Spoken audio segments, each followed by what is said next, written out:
So I'll go through your note reading sheet, which I'll oh, you've got that, haven't you? So we're going to do rhythm number 2 today. That's this one here. Okay, so it's 4 beats in a bar. So set your beat first with your left hand.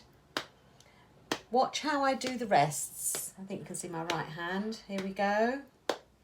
1, 2, 3, and a rest. So show the rest by, sorry, I'm talking and doing it wrong at the same time. So show the rest by holding your hand out like that. I'll start again. 2, 3, here we go. 1, 2, 3, and a rest. Another rest. 2, 3, 4. Hold your right, then the quavers. Rest, 2 and 3, 4. Okay, so for the dotted crotchet, you've got 2 beats. So hold the right for the 2 beats, like that. 1, 2. Then the quaver comes after it. 1, 2, quaver, then 2 more quavers, then a crotchet. I'll do that bar again. 1, 2, and 3, and 4. And again. 1, 2, and 3, and 4. Then there's a rest in the next bar, 2 quavers, then hold the right hand and make sure you finish the 4th beat with your left hand. So I'll do that one just once again, because there's quite a lot going on there.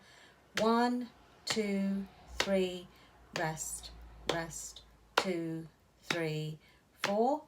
1, 2, and 3, and 4. 1, 2, and 3, 4.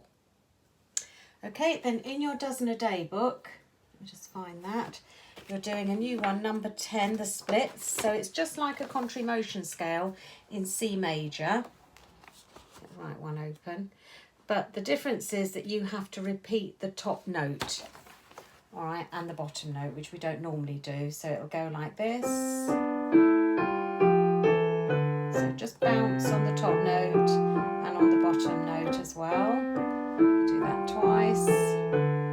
Now when you get to the minims, it's the equivalent of 4 quavers. 1, 2, 3, 4, 1, 2, 3. Okay, so when you get to the minims, count the quavers, count 4 quavers. If you're doing them at that sort of speed, try and get it up to that speed. So not too slow, because these are quavers. Otherwise the beat will be extremely slow. So count 1, 2, 3, 4, 1, 2, 3, 1, 2, 3, 4, 2, 2, 3, 4, 3, 2, 4, 4, 2, 3, 4, and off. I'm not too worried about you counting the full semi-breve on the last bar because it's very long, but do make sure you get the minims the right lengths. Okay, that one also can be played staccato.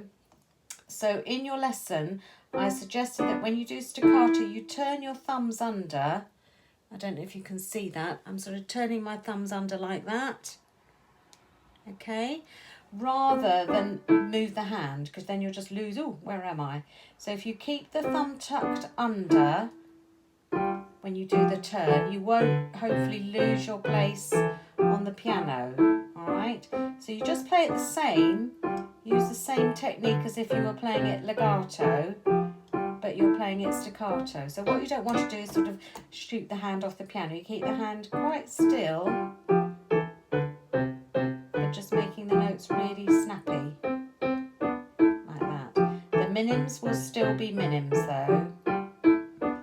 1, 2, 3, 4, 1, 2, 3, 4, 1. Okay, so I may be going a little bit too fast for the staccato. You might not manage it quite that speed because it's more difficult staccato, but have a go.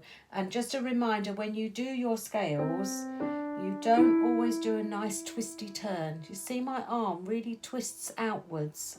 So when you're twisting your thumb under, you really need to do a lot more twisting. The left hand as well. On the way down, I want to see the twist and the arm going out. It still tends to be a bit flat. You tend to drop this wrist and just sort of flatten the hand when you turn the thumb under. Okay, it's not ideal to do that. You really need to turn the hand out and push the hand away in the direction your thumb needs to go. So try to remember that when you're playing your scales.